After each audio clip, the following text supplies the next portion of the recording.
Hello everyone, welcome to online classes. तो जैसा कि आप सब जानते हैं, एज यू ऑल नो, हम पढ़ रहे थे हमारे क्लास 10th का चैप्टर नंबर 5, जिसमें हम क्या बात कर रहे थे।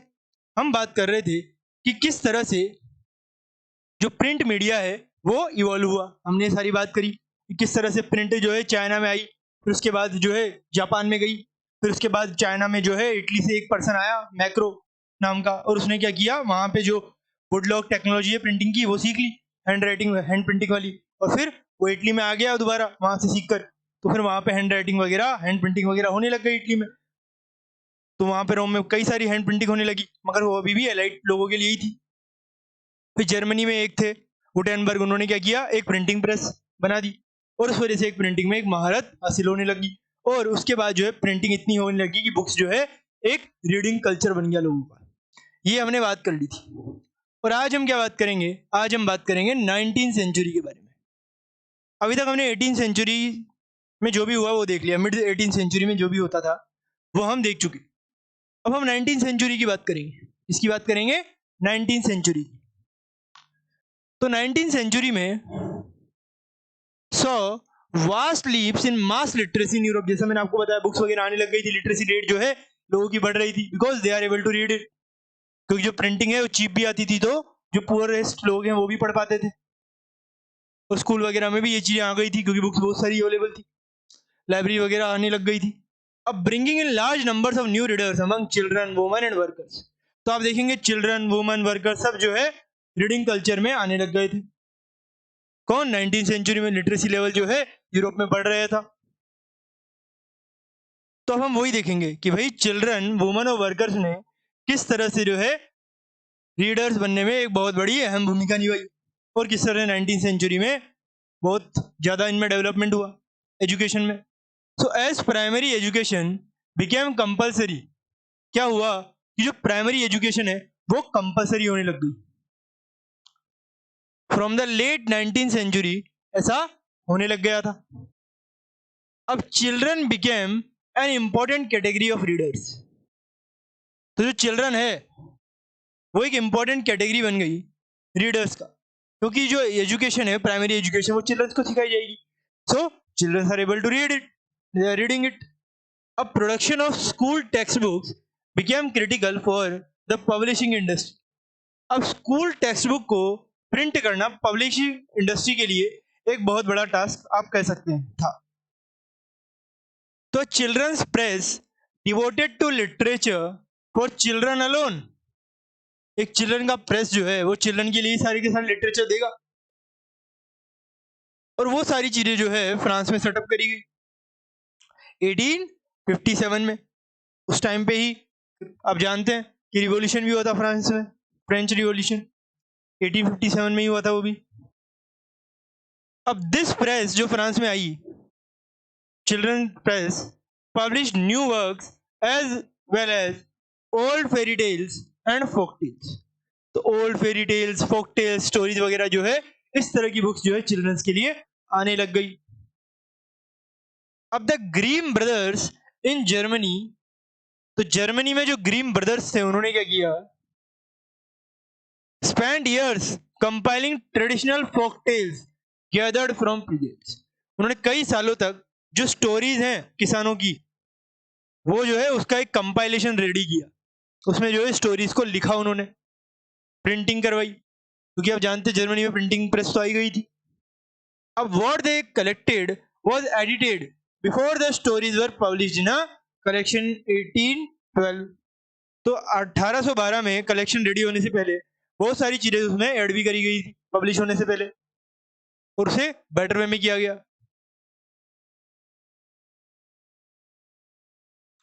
अब anything that was considered unsuitable for children would appear vulgar to the एलाइट्स।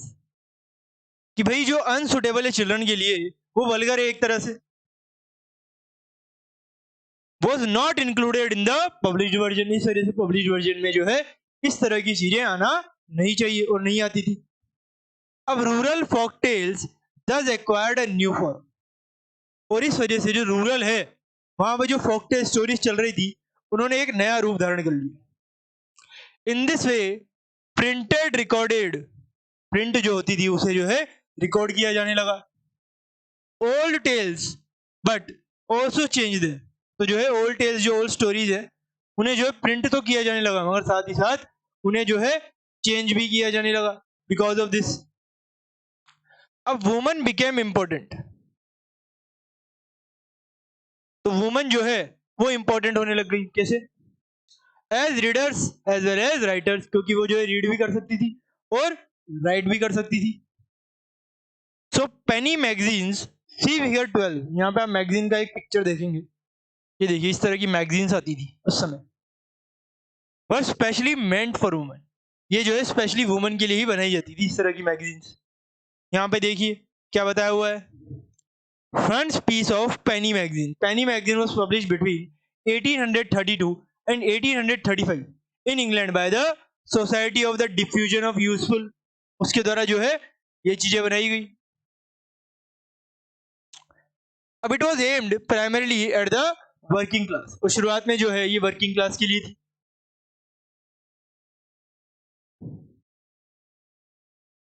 और वुमन जो है उसके लिए पर्टिकुलरली इस तरह की बनाई जाती थी। As were manuals teaching proper behaviour and housekeeping, इन सब चीजों को बताए रखने के लिए जो है या बनाए रखने के लिए ऐसी चीजें बताई जाती थी, और वुमन जो है वो इन्हें पढ़ के ये सारी चीजें जो है एक्सेप्ट करती थी कि भाई we are for teaching purposes और हाउसकीपिंग पर्पसेस। तो इस तरह की स्टीरियोटाइप्स जो है इन मैगजीन्स के द्वारा चलाए जाते थे, हम ये कह सकते हैं। उस समय कई सारे स्टीरियोटाइप्स थे। अब when novels began to be written in the 19th century, अब जब 19वीं शताब्दी आई 19th सेंचुरी, तो जो नॉवेल्स है वो लिखना लोगों ने शुरू कर दिया। नॉवेल्स, उसमें स्टोरीज वगैरह जो है उस तरह का लिटरेचर उन्होंने लिखना शुरू किया। अब women were seen as important readers, अब जो वुमन है उनको ऐसा समझा जाता था कि वो बहुत अच्छी तरह से पढ़ सकती है, रीड कर सकती है। Some of the best novelist were woman, और इस वजह से जितनी भी बेस्ट नॉवेलिस्ट अगर हम कहें तो वो वुमन ही है। जैसे कि एक वुमन है जेन ऑस्टिन, ये जो एक नॉवेलिस्ट है। उसके बाद यहाँ पे देखिए ब्रॉन्टे सिस्टर्स जो हैं वो भी नॉवेलिस्ट हैं, और जॉर्ज एलियट, ये भी एक नॉवेलिस्ट वुमन है। तो इस तरह की जो वुमन है इन्होंने बहुत ही बेटर वे में नॉवल लिखे। अब there writing became important in defining a new type of woman, अब उनकी जो राइटिंग है इन वुमन की, उनकी राइटिंग की वजह से एक तरह से एक नई तरह की वुमन डेवलप होने लगी। अ पर्सन विद विल, कि वो वुमन जो विल के साथ काम करती है, स्ट्रेंथ के साथ काम करती है, स्ट्रेंथ ऑफ पर्सनैलिटी के साथ काम करती है, determination and the power to think के साथ काम करती है। तो इस तरह की चीजें जो है वो करती हैं, इस वजह से हम ये सारी चीजें कह सकते हैं कि उनका जो है इस तरह से रोल था, किसमें? रीडिंग में और वर्किंग क्लास में, डेवलपमेंट में इन देयर नेशंस। तो वुमन का कई बड़ा रोल आप देख सकते हैं। बेस्ट रीडर्स जो है उन्हें माना जाता था उस समय भी। अब leading libraries had been in existence from the 17th century onwards, तो 17वीं शताब्दी से ही इस तरह की चीजें जो है होने लग गई थी कि लीडिंग लाइब्रेरीज जो है बन रही थी। कई सारे देशों में लाइब्रेरीज जो है बनना शुरू हो गई थी, क्योंकि बुक्स वगैरह का प्रिंट बहुत ज्यादा बढ़ गया था। अब इन द 19th सेंचुरी क्या हुआ, लैंडिंग लाइब्रेरी, सॉरी लीडिंग नहीं है, लैंडिंग लाइब्रेरीज, लाइब्रेरीज को लैंड वगैरह देना, लैंड पे जो है किसी को दे देना। तो in the 19th century lending libraries England became instruments of for educating white collar workers, तो लैंडिंग पे दिया करते थे लाइब्रेरीज, फिर ताकि व्हाइट कॉलर वर्कर्स को एजुकेट किया जा सके, आर्टिसंस को और लोअर मिडिल क्लास पीपल को जो है इन लाइब्रेरी से एजुकेशन वगैरह मिल जाए। अब sometimes self educated working class people wrote for themselves, कभी कभी जो ये वर्किंग क्लास पॉपुलेशन है जो पढ़ सकती थी वो अपने बारे में लिखा करती थी। After the working day was gradually shortened from mid 19th century, जो वर्किंग डे था धीरे धीरे कम हो गया था, कम वर्क करना होगा अब। So workers had some time for self improvement, अब वर्कर्स के पास जो है कम काम करना है, सैलरी भी नहीं उतनी कट रही है और काम भी कम हो गया है, तो उनके पास टाइम बचा हुआ है कि भाई वो अपना सेल्फ इंप्रूवमेंट कर सकते हैं, इस वजह से उनके पास टाइम है, और सेल्फ एक्सप्रेशन भी जो है वो कर सकते हैं, अपने आप को एक्सप्रेस कर सकते हैं।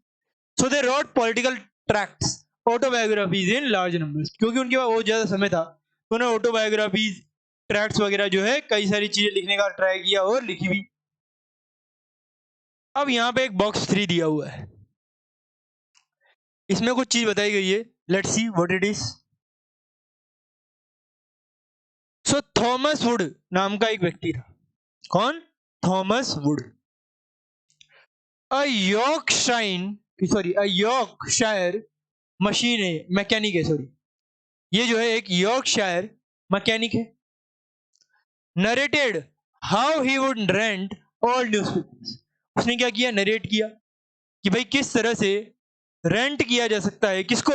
ओल्ड न्यूज़पेपर्स को, and read them by fire light in the evenings as he could not afford candles, वो कैंडल्स को अफोर्ड नहीं कर सकते, इस वजह से ऐसी चीजें होती है। अब autobiographies of poor people narrated their struggles to read against grim obstacles, तो जो ऑब्स्टेकल्स हैं उनको पूरा करने के लिए इस तरह की चीजें जो है होती थी और की जाती थी, ये भी हम कह सकते हैं।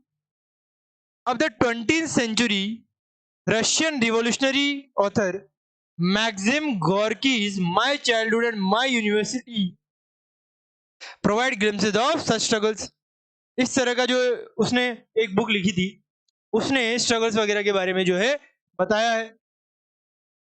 तो इस तरह से बुक्स ने बहुत सारी चीजें करी है, ये हम यहां से देख सकते हैं साफ साफ। ये 19th सेंचुरी में होने लग गया था, वुमेन, चिल्ड्रन और वर्कर्स जो है एजुकेट किए जाते थे, और वो नोवेल वगैरह, बुक्स वगैरह भी लिखा करते थे, क्योंकि उनके पास टाइम बच जाता था, वर्क कम होता था। तो इस तरह से ये हमने देखा वुमेन, चिल्ड्रन, वर्कर्स के बारे में कि किस तरह से एजुकेट हुए वुमेन जो है बेटर, बेस्ट रीडर मानी जाती है, बेस्ट नॉवेलिस्ट मानी जाती है। अब फर्दर इनोवेशंस होने लगी कि भाई 19th सेंचुरी में और क्या क्या इनोवेशंस होगी, लेट्स सी। प्रिंट के बाद तो और सारी होने लग गई, कैसे कि by late 18th century the press came to be made out of metal. अब जब 18th सेंचुरी का अंत चल रहा था, या 18th सेंचुरी के बाद में जो प्रेस है वो मेटल से बनना शुरू होगी, कि भाई पहले तो प्रिंटिंग प्रेस वुड से बनती थी, फिर उन्होंने मेटल से बनाना शुरू कर दिया 19th सेंचुरी में। So through the 19th century there were a series of further innovations in printing technology. तो ये हम कह सकते हैं कि 19th सेंचुरी में कई सारे इनोवेशन जो है होने लग गए थे। अब by the mid 19th century, जब 19th सेंचुरी का थोड़ा मिड टाइम आया, तो रिचर्ड एम होए of New York had perfected the power driven cylindrical press. तो रिचर्ड एम होए ने क्या किया, एक पावर ड्राइवन सिलेंड्रिकल प्रेस का निर्माण कर दिया, उसे एस्टेब्लिश कर दिया। अब this was capable of printing 8000 sheets per hour, और ये जो उसने बनाई मशीन सिलेंड्रिकल प्रेस, ये 8000 पेज जो है एक घंटे में प्रिंट कर सकते थे। So this press was particularly useful for printing newspapers. इस वजह से इस तरह की जो सिलेंड्रिकल प्रेस है, जब रिचर्ड एम होए ऑफ न्यूयॉर्क ने बनाई, तो वो जो है बहुत ज्यादा बिकी, because it can publish many more newspapers, और न्यूज़पेपर्स का फिर सर्कुलेशन बढ़ेगा, देखिए आप, सिलेंड्रिकल प्रेस बनने के बाद। So in the late 19th century, 19th century के बाद या उसके अंत तक, the offset press was developed, press जो इस तरह की डेवलप हो गई, which could print up to 6 colours at time, और इस तरह की प्रेसेस भी आने लगी जो एक बार में 6 कलर कर देगी, print up to 6 colours at a time, 6 जगह कलर करना है, वो सारे कलर जो है एक बार में ही किया जा सकते हैं। From the turn of the 20th century, अगर आप देखें तो 20th सेंचुरी के टर्न से ही क्या हो रहा था कि electrically operated presses accelerated printing operations. तो जो इलेक्ट्रिकली ऑपरेटेड प्रेसेस है, उन्होंने प्रिंटिंग ऑपरेशंस करना जो है बहुत ज्यादा तेजी से शुरू कर दिया। अब अ series of other developments followed, कई सारे और डेवलपमेंट हुए। Methods of feeding paper improved, कि भाई जो पेपर है उस पर चीजें करना इम्प्रूव होने लग गया। The quality of plates became better, वो भी बेटर हुआ। Automatic paper reels and photo electric controls of the colour register were introduced, तो कई सारी टेक्नोलॉजी में विकास हुआ और आप देख सकते हैं फोटो इलेक्ट्रिक कंट्रोल्स वगैरह भी आने लग गए जो कलर रजिस्टर वगैरह कर सकते थे। So the accumulation of several individual mechanical improvements transform the appearance of printed text, तो इस तरह का जब मैकेनिकल इंप्रूवमेंट हुआ, मशीनें आने लगी, तो उससे जो है प्रिंटेड टेक्स्ट का अपीयरेंस जो है ट्रांसफॉर्म हो गया, बदल गया आप कह सकते हैं।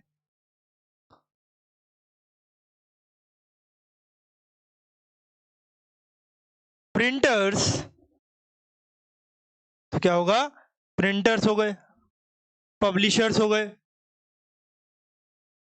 Continuously developed new strategies to sell their product, continuously क्या करते थे वो डेवलप कर रहे थे न्यू स्ट्रेटजीज को टू सेल देयर प्रोडक्ट।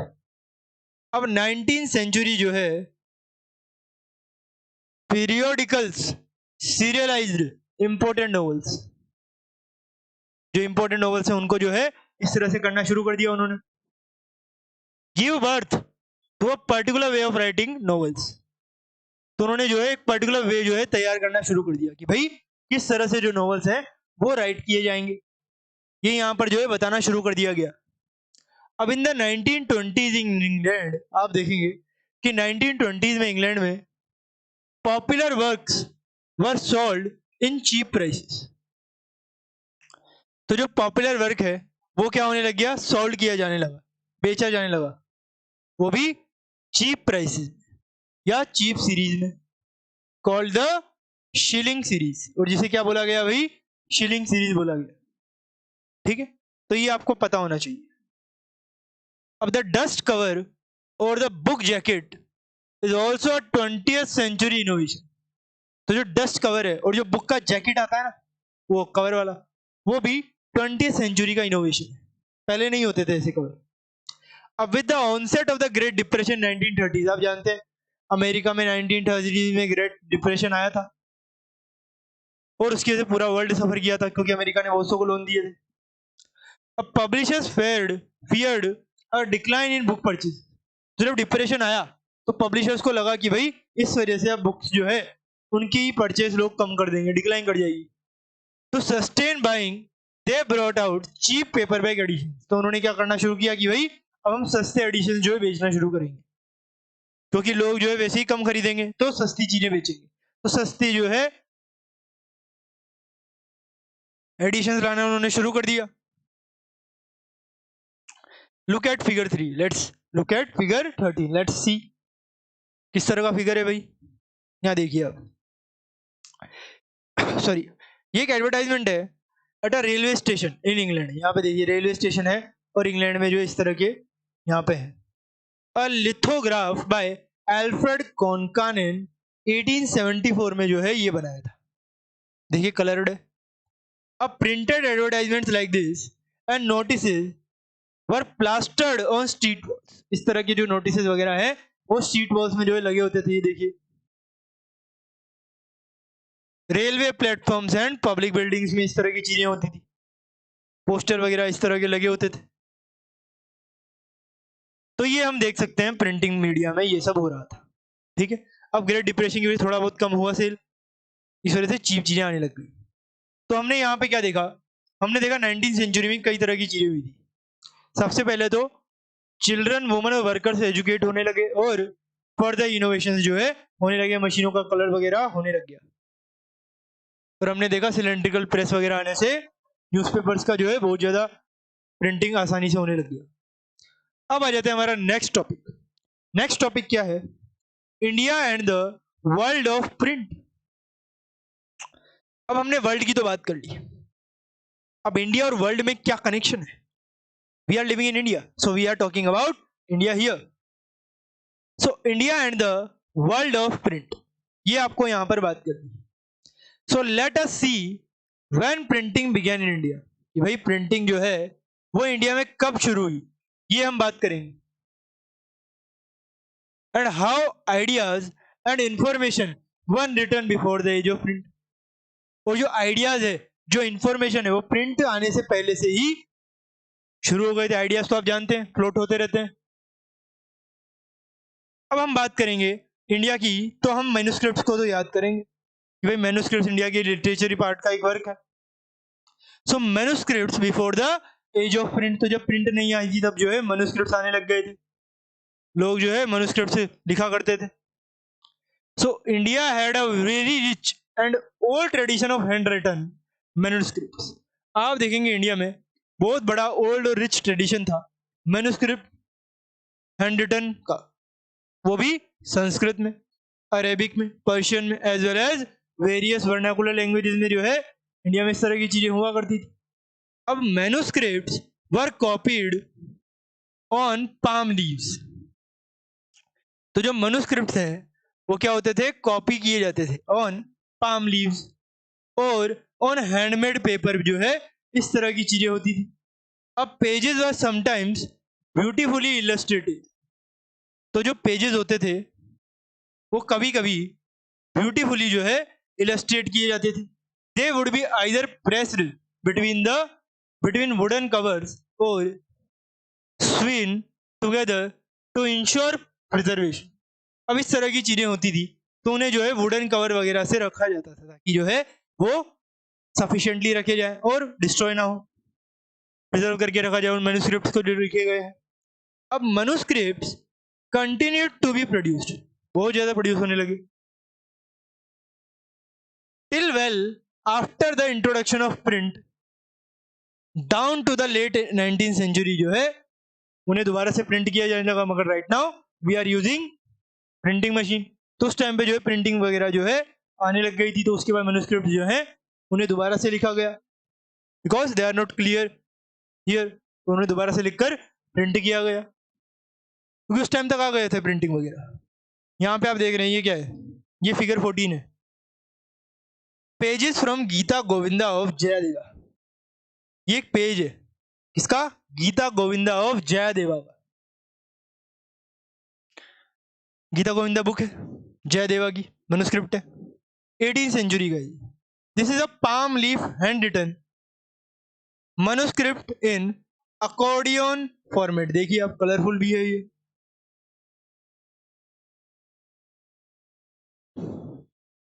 और ये देखिए ये पेज फिगर 15 है, pages from the Diwan of Hafiz 1824 में।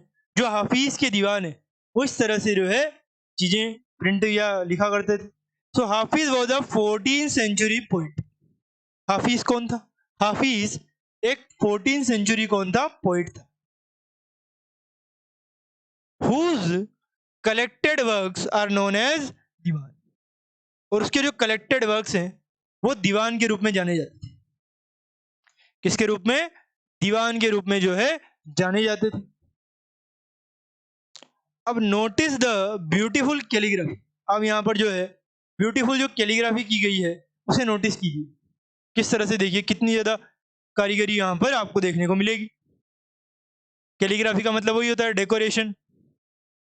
The elaborate illustrations and design. आप देखिए इलस्ट्रेशन किया गया है, डिजाइन वगैरह बनाए गए हैं। और manuscripts like this continued to be produce for the rich even after the coming of the letter press. आप देखेंगे मैन्युस्क्रिप्ट प्रेस आने के बाद भी जो है कंटिन्यू होता था और प्रोड्यूस किया जाता था because they like love it. तो इस तरह की चीजें जो है हुआ करती थी। तो यहाँ पे आप देख सकते हैं दीवान भी जो है हाफिज है पोइट, वो भी इस तरह की चीजें बताया कर रहे हैं। उनकी चीजें जो है इस तरह से लिखी जाती थी। अब manuscripts however were highly expensive and fragile. बहुत ज्यादा महंगे और बहुत ज्यादा फ्रेजाइल होते थे, कभी भी खत्म हो सकते थे, डिस्ट्रॉय हो सकते थे क्योंकि लीव्स में, पत्तों में लिखे जाते थे। They had to be handled carefully. इसलिए केयरफुली हैंडल करना होता था। They could not be read easily. उन्हें जो है पढ़ा आसानी से नहीं जा सकता था। As script were written in different styles. इस वजह से जो है पढ़ना मुश्किल था। अब इसके बाद जो मैन्युस्क्रिप्ट्स के बारे में बाकी चीजें हैं वो हम देखेंगे हमारे नेक्स्ट पार्ट। टाइम की कमी है इस वजह से हम नेक्स्ट पार्ट में देखेंगे। बाकी मनुस्क्रिप्ट्स के बारे में कि किस तरह से चीज़ें हो रही थी इंडिया में, मनुस्क्रिप्ट्स के बारे में ही बात करेंगे। तो ये हम बाद में बात करेंगे, थोड़ा सा मैं आपको बता दूंगा इसका ओवरव्यू वापस से आपके नेक्स्ट लेक्चर में। तब तक के लिए thank you very much, have a nice day.